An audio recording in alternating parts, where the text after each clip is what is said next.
What's going on, guys? Welcome back to the channel. Now today I have a full review on the Nike Tiempo Legend 10. Now I did do my playtest video a couple weeks ago, and if you guys want to go check that out and see these guys in action, I do give my first impressions on these boot. But now I have used them for about a month and I'm ready to give my full review. So today we're going to go over the upper, the performance, the sole play, stud pattern, and like my opinions on the Tiempo Legend 10. Before we move on, if you guys could just like the video and also subscribe, it would really help me out. I would really appreciate that, and we'll get right into it. Alright, so first we'll talk about the upper, since that is the major change from the Tiempo Legend 9 to the 10. It is a synthetic upper, which is called Fly Touch Plus. Now it is really soft and pliable from out of the box. There is very little break-in time needed. It does become even softer and more pliable as you wear them, but from right out of the box they're really good. They're basically ready to go if they fit you well. So this is supposed to feel somewhat like leather, and to some extent it does feel like leather. Obviously it doesn't have the same qualities as leather, so it won't really stretch and it won't really shape to the exact shape of your foot, but obviously because of that it kind of improves in performance. So now the touch on the ball, it is pretty soft and dampened, although the upper is on the thin side. So even though it is thin, it does have that a little bit of padding to it, and so it kind of feels like a foam upper, if that makes any sense. Even to the touch it feels like it's somewhat spongy, but still on the thin side.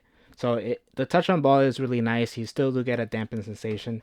You do get these dots right here, if you guys can see that, on the upper, and to be honest you don't really feel that all that much. They do come off, if you guys can see here, they're kind of missing, but to me I don't really mind just because you don't really feel it on the ball. Now the upper itself, I did say in the beginning that it was like a slick finish. There are two types of finishes. Some of them will be smooth, and some of these will have a nice grip texture to them. Not texture, but that's how the boot is. It'll be a little grippy. And these here in this area where it's darker, it does feel slick. You guys can hear it. It does kind of feel slick. But here in the toe box, after wearing them, I did notice that it does have a little bit of grip to them, because I would dribble and then sometimes I would trip over the ball because it would get stuck a little, and it was just something that I didn't really pay attention to it until that happened, and I'm like, oh wait, it does have some a little bit of grip here in the toe box, and I think that just depends on the color, because here it kind of fades into this darker color, more black, and so this is more smooth. But here in the gold area, it does have a little bit of I don't know, a rubbery sensation to it. It's not crazy sticky like a Phantom GX, but there is something there, which I actually really like. Now moving on to the heel. The heel, I found that it was super comfortable. Here you have a good amount of padding all throughout, and here you do have this piece that's cut out in the back, so it's nice and flexible. There's no pressure points here. The heel cup is mainly this part of the foot, and then here it's all nothing, no plastic here, so it feels really comfortable. I'd really like it. Had no problems. In the middle here we do have the fly knit that does create a one-piece upper. This kind of feels a little tight. There isn't much stretch to this knitted material, so that's where I kind of have trouble putting these cleats on, here in this area. And overall, just in general, this knitted material doesn't really stretch all that much, which I kind of wish it did have a little bit more stretch to it. But yeah, that's the only thing I don't really like, that it doesn't really stretch. It feels a bit restrictive once on feet, and that kind of has to do with the shape as well. So here the shape, the fit and the shape did change from the previous Tiempo Legends. So I found these Tiempos a lot lower in volume and a lot slimmer than previous models. Yeah, as you can see, the toe box is a lot narrower, and the volume overall is lower volume. So I was able to fit in these even though I do have a wide foot. But if you have a extremely wide foot, Tiempos used to fit people with wide feet.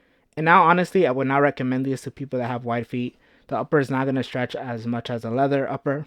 And overall, just the shape and the volume changed a lot. And so they're just a lot more slimmer fitting. And so I feel if you have a really wide foot, these are not a good option. I feel even for me, I'm at the max of what this boot can handle. They're comfortable, but I feel previous Tiempos had better shapes than this one. This one overall has a more modern shape to it, so I guess that's what Nike was trying to do there, and make it more of a tighter fit overall. In terms of sizing, I felt they run true to size. My toe was right at the edge of the toe box, and they were perfect, so I would recommend just going true to size. Now in terms of performance, the boot actually performs really well.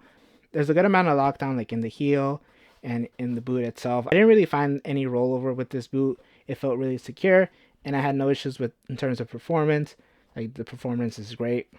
Now here we have the sole plate, and the sole plate isn't really anything special. We've kind of seen this sole plate before from Tiempo models. Like the forefoot is pretty nice and flexible. Here the midfoot is nice and like sturdy. And then the stud pattern, we have all chronicle studs and then bladed studs in the back heel, which is what a classic Tiempo legend, like this is its typical stud pattern.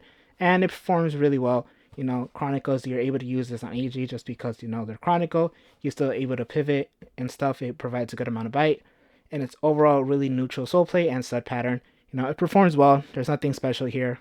You do get these two like cutouts here from the sole plate apparently that is supposed to alleviate some pressure. But honestly, I didn't really find anything. I didn't really feel anything. So I think this is mainly just a gimmick. But yeah, I just wanted to let you guys know about this.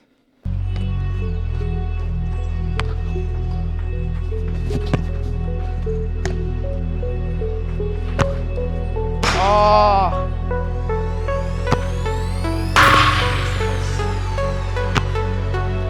oh, beautiful free kick. Woo.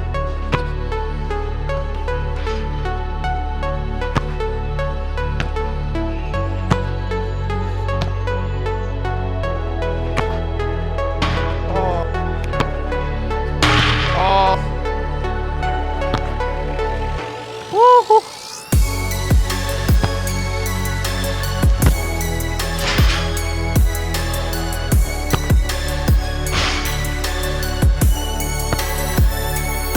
Oh.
And overall, I feel like the Tiempo Legend 10 is a solid boot.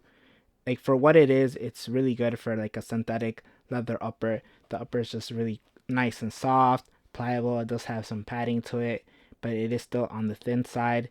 The overall shape is more modern, a lot like tighter and slimmer, which I feel like some people will like. And it's no leather Tiempo, but I feel like most people will be happy with the product itself. Some people that you obviously still want leather uppers are not going to be happy about this. But I feel like for what it is, like the boot itself, it's a really solid boot. That's it for this review. I think I went over everything: the sole plate, the stud pattern, the upper, like the shape overall, the heel. If you guys do have any questions, be sure to leave them in the comments. I will be answering them. Also, make sure to like this video, make sure to subscribe for more content. I will be comparing all the Nike models soon, so if you guys do want to see that video, make sure to subscribe and hit the bell notification so you're notified for that video. Thank you guys for watching, and I'll catch you guys in the next one.